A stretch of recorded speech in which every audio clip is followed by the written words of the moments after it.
Halo semuanya, selamat datang kembali di video analisa teknikal mingguan market futures dari Amandana.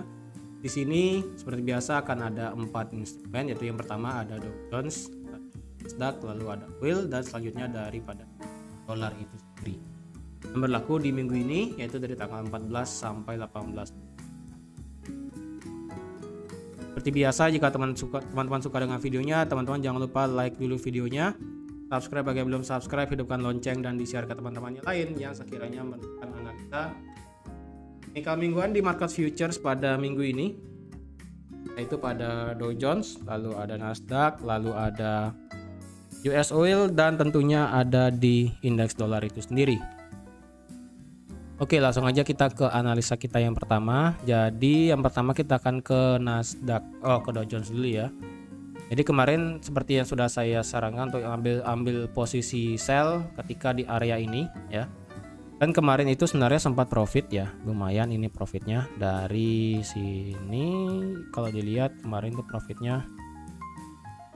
profitnya itu sampai ya hampir 1/1 lah sebenarnya kemarin ya, sudah 4%, lumayan profitnya kemarin sebenarnya. Jadi target saya memang sampai sini untuk turun.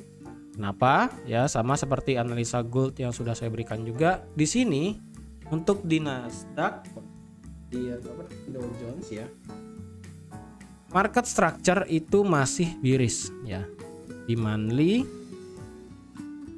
di monthly kita ada bullish kemarin kan. Secara monthly kita masih bullish memang ya.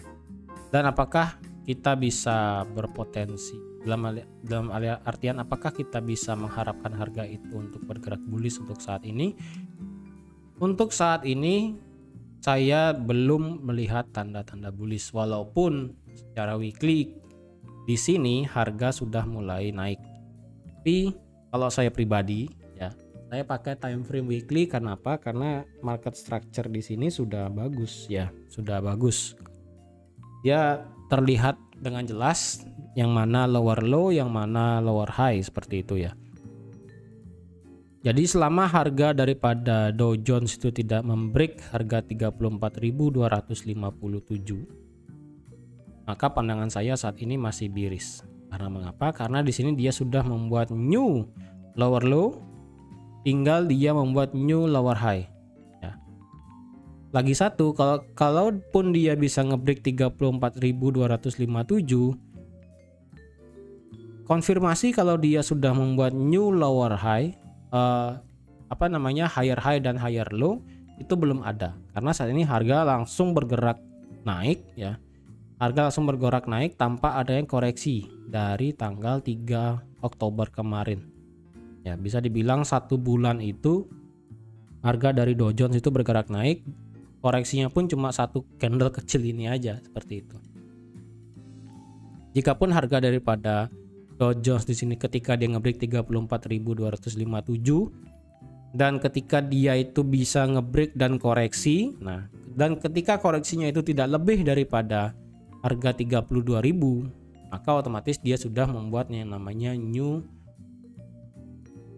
higher low. Ya, dia sudah membuat new higher low seperti itu. Tapi untuk saat ini di Dow Jones masih sama analisa saya untuk di minggu lalu. Jadi yang kemarin sudah ambil posisi sell, mungkin sekarang masih kena floating minus ya. Jadi biarkan aja. Kalau dia sudah ngebreak area ini berarti otomatis harga kemungkinan akan bergerak bullish.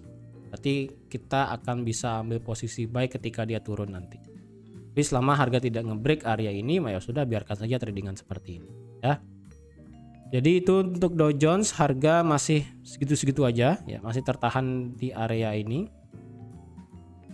Dan harga belum bisa malu-malu naik ke harga 34.000 ini. Next kita ke ke Nasdaq ya. Ke Nasdaq seperti yang sudah saya katakan juga di minggu lalu, itu di Nasdaq lebih tepatnya dia bersifat sideways, dan kemarin sempat saya sarankan untuk ambil posisi buy. Yang dimana kenapa buy? Karena harga ini sudah berada di area support dan sudah di area demand juga, dan lebih tendensinya itu seperti bergerak ranging ataupun sideways seperti itu. Jadi otomatis di sini saya sarankan untuk ambil posisi buy ya. Di sini kalau bisa lihat dia ketika dia ngebreak 17 berapa nih? 10.900, ambil posisi buy, take profit sampai di area ini, yaitu pas banget kena di area ini. Dan kemarin gara-gara sekali lagi karena angka CPI dari Amerika itu sudah mulai perlahan-lahan turun, maka otomatis pandangan masyarakat ya sekali lagi inflasi sudah mulai turun, maka suku bunga diperkirakan tidak akan bertahan lama untuk bergerak naiknya. Tapinya itu mungkin akan saya bahas nanti di bulan depan lah ya, di bulan Desember. Karena sekali lagi di bulan Desember mungkin ketika angka inflasi dari Amerika itu keluar dan juga The Fed menyatakan apa yang akan terjadi di bulan Desember tanggal 15. Ketika itu keluar baru akan saya kemukakan pendapat saya apa yang mungkin akan terjadi di tahun 2023. Tapi untuk saat ini biarkanlah seperti ini. Jadi untuk saat ini di Nasdaq overall secara daily harga masih begini-begini aja ya. Harga masih begini-begini aja. Jadi untuk yang nge-buy saya sarankan ketika dia nge-break 11.989 baru teman bisa ambil posisi buy. Seperti itu. Dan sekarang apakah kita boleh ambil posisi sell mengingat harga sekarang berada di area supply? Well, kalau saya pribadi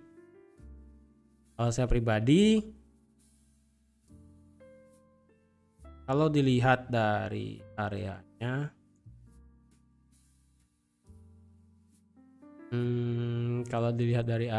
mungkin kalau di Nasdaq ya, di Nasdaq saya rasa ketika nanti dia bisa ngebreak trendline ini deh ya, lagi dikit nih kan kena. Ketika dia bisa ngebreak trendline di sini, saya kemungkinan akan pasang short sell di sini dengan stop loss itu pendek aja. Di 12.000, di 12.100 ya, dengan take profit sampai di bawah sini, di supportnya di sini ya. Jadi untuk saya pribadi, untuk yang kalau ingin ambil sell saya rasa di sini. Untuk yang nge-buy bagaimana? Berarti otomatis ketika kena stop loss kita ya otomatis switch ambil posisi buy, target sampai di 12.700. Nah mengapa di sini ada yang namanya supply yang sangat kuat di sini seperti itu. Stop lossnya di mana ya? Stop lossnya di swing terakhir dia ngebreak stop loss kita untuk yang sell. Jika swingnya di sini di 11.700 ya di sana ditaruh. Jadi penempatan stop loss itu tidak sekedar hanya harus di atas support dan resisten juga. Memang di sana itu bagus untuk ambil posisi stop loss, tapi kalau saya pribadi digabungkan juga dengan di mana ada swing terakhirnya. Karena biasanya ketika harga itu kena swing terakhirnya sebelum dia terbang ataupun sebelum dia turun, kemungkinan chance dia untuk berbalik arah itu juga besar. Jadi untuk Nasdaq, kalau saya pribadi ketika dia nge-break trendline ini baru akan sell aktif seperti itu. Next kita akan ke oil. Well, kalau dari oil sendiri ya, ternyata harga dari oil itu ketika dia turun ke area demand kita di sini, harga malah drop ke bawah. Tapi dropnya di sini ternyata diperhatikan dia membreak trendline tapi dia naik lagi. Nah gimana itu? Jadi bisa dibilang trendline di sini belum selesai di break sebenarnya, karena ketika dia di break harga ini malah balik ya. Jadi terjadi false break di sini. Dan kalau lihat, dan bisa saya sarankan untuk hapus aja trendline-nya karena sudah tidak valid. Dan kita bisa pakai trendline lagi satu yang ada di sini. Ini trendline yang baru, karena saya rasa trendline ini dia lebih respect terhadap market, bukan trendline yang kayak tadi ya, bukan yang trendline dari sini. Kalau trendline dari sini dia sepertinya nggak respect, jadi saya sarankan untuk ambil trendline yang ada di sini. Nah trendline di sini ternyata dia cukup respect ya, bisa dilihat dia menyentuh beberapa kali. Dan sekarang apakah kita bisa buy di oil? Well, secara weekly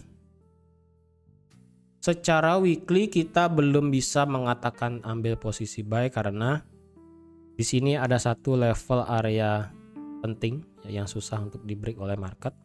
Karena di sini merupakan area support become resistance juga yang sangat-sangat krusial. Mungkin ini akan saya kasih harga 94 ya. Ya, harga 94.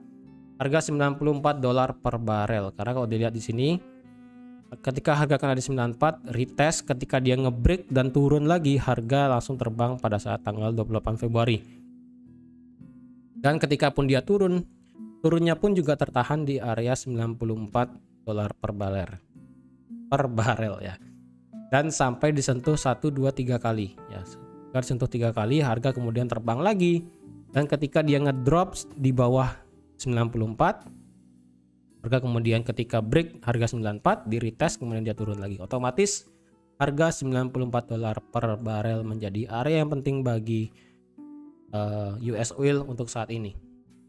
Walaupun saat ini kita ada yang namanya ada area supply juga di sini, berdekatan juga dengan area resistan yang ada di sini. Berarti dari 9, ini saya kasih dari 98 sampai di 96. Jadi apakah kita boleh ngebuy di oil untuk saat ini? Well, untuk ngebuy saat ini saya rasa agak sedikit susah ya. Karena mengapa? Kalau dilihat untuk dari oil sendiri, kalau ingin ngebuy, stop loss teman-teman sekarang ini cukup lebar ya. Karena kalau dari perspektif daily memang dia saat ini dia bergerak naik memang. Tapi dia belum menciptakan yang namanya new. Mungkin ini tebakan saya aja sih ya. Kemungkinan di sini dia seperti membuat yang namanya ascending triangle. Mungkin loh ya. Ini hanya tebakan saya aja. Ya, kemungkinan dia akan membentuk ascending triangle seperti ini. Jadi ketika ascending triangle ini jadi, lebih baik teman-teman ambil posisi buy di oil ketika dia ngebreak 94 sekaligus ngebreak 98. Ya, ketika ini terjadi, harga itu pasti akan retest. Ya. Biasanya oil seperti itu. Ketika dia ngebreak, dia pasti akan turun panjang. Ya, kayak di sini ngebreak, turun panjang. Nah, teman-teman di sini baru bisa ngebuy seperti itu, ya. Biasanya oil seperti itu. Jadi ketika dia ngebreak sampai ke 98, kemungkinan bisa nembus sampai 100 dolar per barel. Teman-teman tunggu aja harga itu turun retrace lagi sampai ke harga 94 atau nggak sampai 95. Teman-teman di sana baru ngebuy sampai ke 105. Kalau saya lihat ini targetnya bisa sampai di 110 bahkan seperti itu. Dari perspektif daily ya.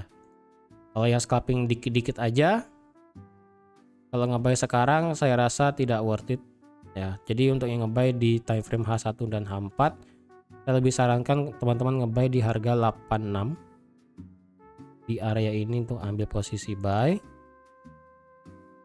atau enggak ya mungkin di sana lebih bagus ya. Di sana di harga 86 87 di sana lebih bagus untuk ambil posisi buy. Tapi untuk jangka panjang sepertinya di sini akan membentuk yang namanya ascending triangle kemungkinan. Jadi biarkan harga itu ngebreak harga 94 sekali lagi karena itu merupakan area penting dari weekly.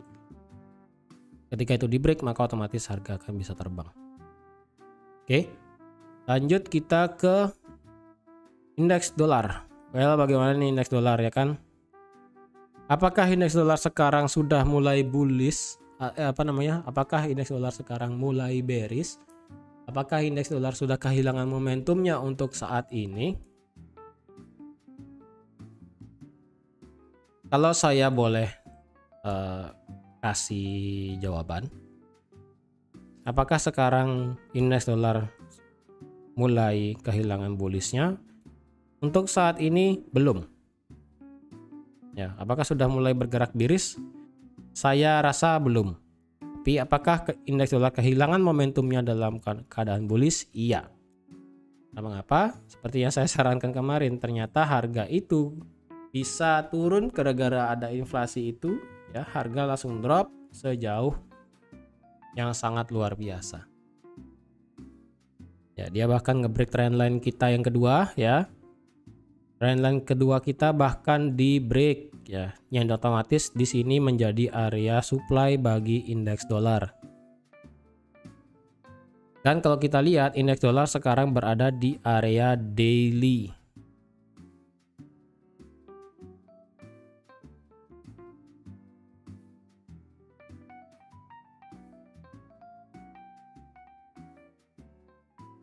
Berada di area daily demand. Yaitu di 1 doji di sini ya. Ada 1 doji di sini dan harga tepat berada di sini. Nah, permasalahannya adalah apakah dengan dia break ini, apakah dia bisa turun sampai ke sini? Ini next area ini ya, area apa namanya, area demand selanjutnya yang ada di harga 104 sampai di 105. Nah, seperti ini. Jadi overall ya, kalau kita lihat di weekly, memang kita di weekly ya, mungkin kita bisa lihat dari monthly ya, lebih panjang. Di monthly memang kita kemungkinan bisa mengalami penurunan sampai ke 100. Karena indeks dolar saat ini kalau dilihat secara monthly ya, secara monthly dari swing terakhir dia sampai ke sekarang, koreksi dia itu sudah mencapai Fibonacci 61,8 secara monthly. Secara weekly dari swing terakhirnya itu koreksinya hampir mendekati level 1272.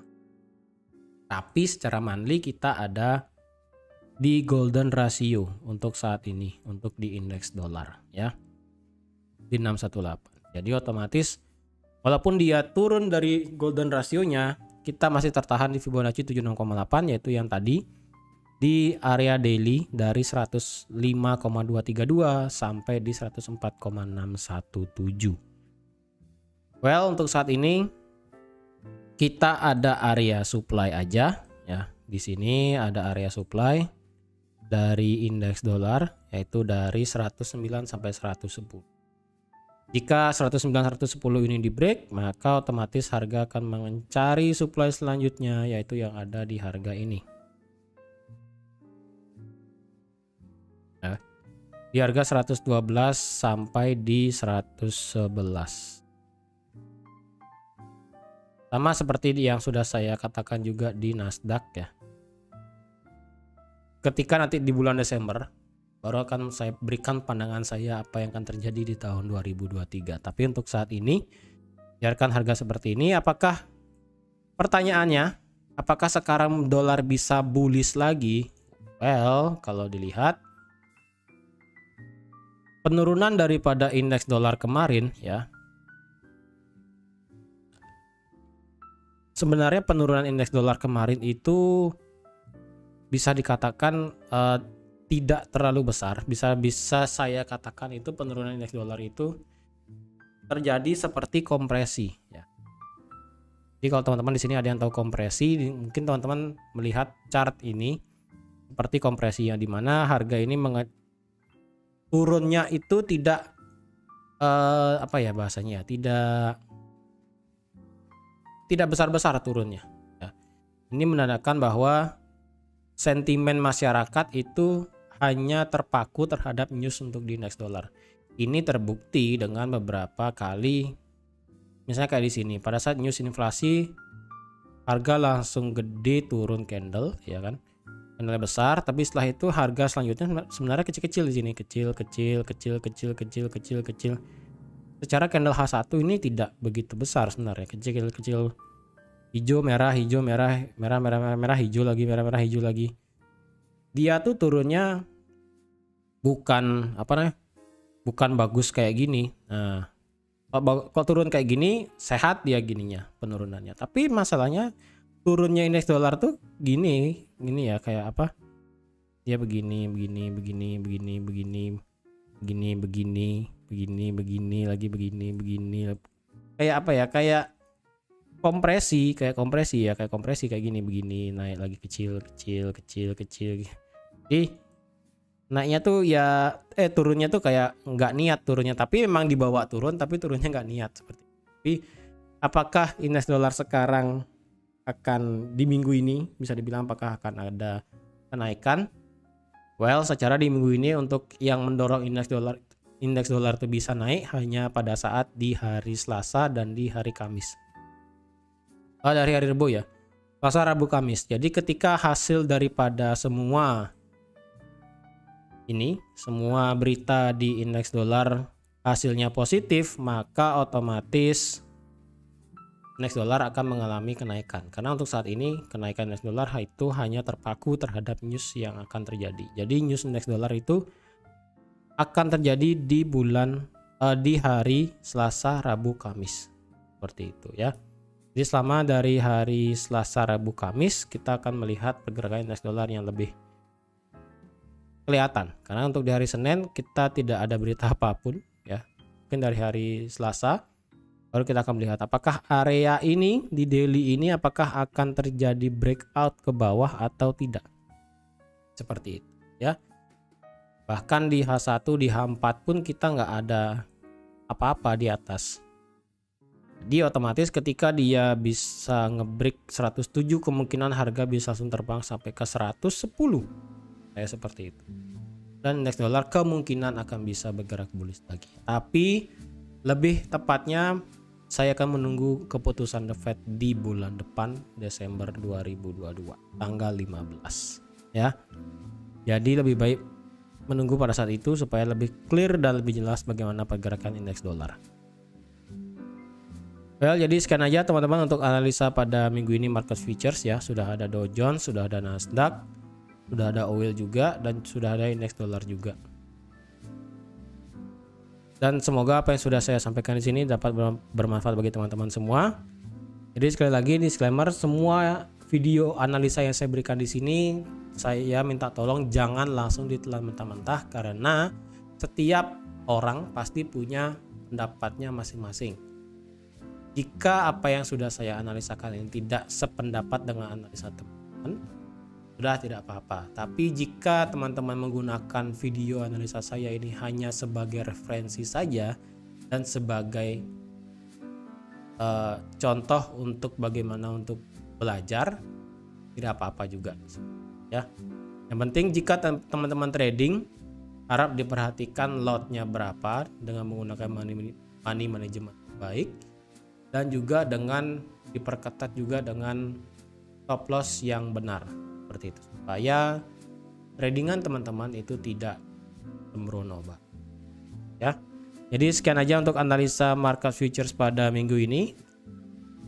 Terima kasih sudah menonton video ini sampai habis. Terima kasih juga sudah like, share, dan subscribe juga. Dan sampai jumpa di analisa teknikal mingguan market futures minggu depan. Bye bye.